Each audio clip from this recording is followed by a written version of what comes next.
Affaire conclue, la vie des objets s'intéresse aujourd'hui à un portrait de femme contemporaine de Napoléon III qui est parti se refaire une beauté auprès d'Estelle. Revenons tout d'abord sur l'expertise de ce tableau apporté par Sophie venue de Châteaugiron. Est-il ancien ce tableau? Alors oui, ce tableau il est ancien parce qu'il est daté 1877. C'est un tableau qui a été peint à une époque où la bourgeoisie se faisait portraiturer de façon à donner de l'ampleur à son statut social. Là, nous avons une jeune femme et je pense que son prénom est Odo. Il y a une dédicace à sa chère élève Gabrielle Desvignes. Et ici, une signature, Faustine Bisson, qui est un artiste du 19e siècle, qui a peint sous Napoléon III, et c'est lui qui a peint sa chambre à coucher aux Tuileries. Donc, il a peint son élève, Gabrielle, et nous voyons cette jeune femme élégante dans son joli costume Napoléon III en soie, la façon dont est rendu le tissu, la bordure en dentelle, la coiffure montre qu'elle vient d'une bonne famille. Il a des qualités formidables parce que c'est sa toile d'origine. Le tableau n'a pas été restauré. Je vais vous mettre une estimation à 400 € parce que la toile est sa toile d'origine. D'accord. Cette toile figée pour l'éternité va-t-elle se faire apprécier de nos acheteurs? Elle est en bon état, elle n'est pas trouée. Voilà. Il y a juste des petits manques de peinture. Cette jeune femme, je la trouve très jolie, très douce, très sereine dans son visage. Elle a un petit peu jauni. J'ai envie de m'en occuper et de lui restaurer son teint de rose.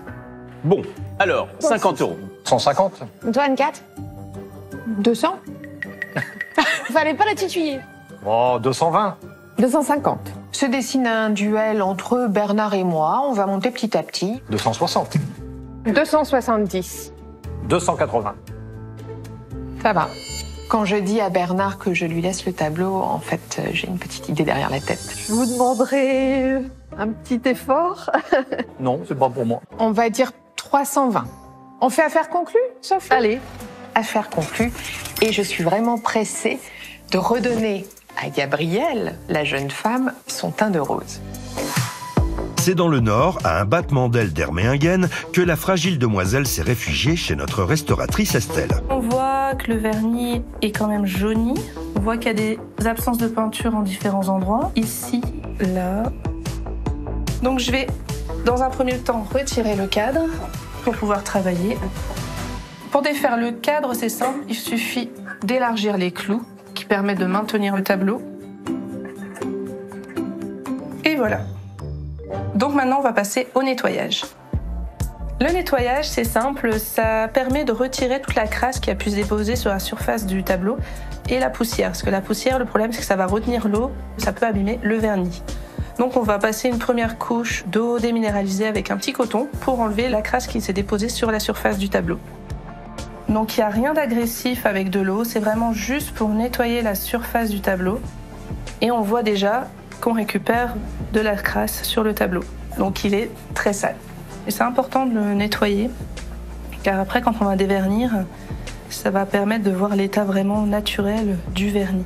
Voir s'il est jaune ou s'il est pas altéré.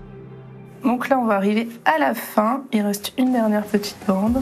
Estelle doit prendre son mal en patience. C'est seulement une fois l'ouvrage sec qu'elle pourra appliquer les solvants. Je vais faire des tests différents de solvants du moins fort au plus fort. L'utilisation des solvants pour retirer le vernis peut être dangereux justement parce qu'on peut abîmer la couche picturale. Comme il y a des pigments qui sont plus fragiles que d'autres. Donc c'est pour ça que c'est important de faire des tests. Donc là on peut voir que ça part. On voit qu'il y a une différence de couleur en fait. On récupère la couleur naturelle de la peau. Le test de solvant concluant, Estelle peut s'appliquer à enlever le vernis de chaque partie en prenant bien garde à cahoter de solvant en solvant en fonction des pigments. Donc on va voir apparaître la couleur naturelle et on va se rendre compte que finalement le vêtement vert est bleu.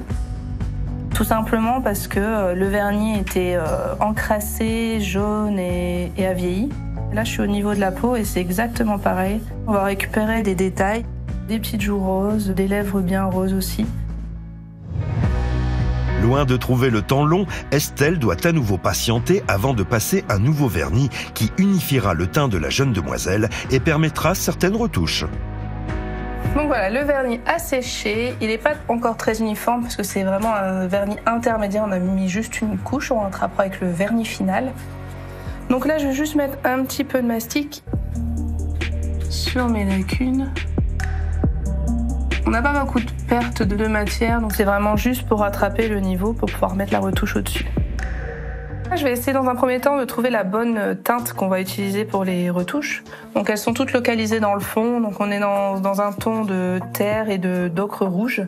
Donc là on va venir déposer des tout petits points de couleur. C'est des pigments avec du vernis. Donc il me reste une lacune qui est dans le coin inférieur. Je vais retourner le tableau, comme ça ce sera plus visible.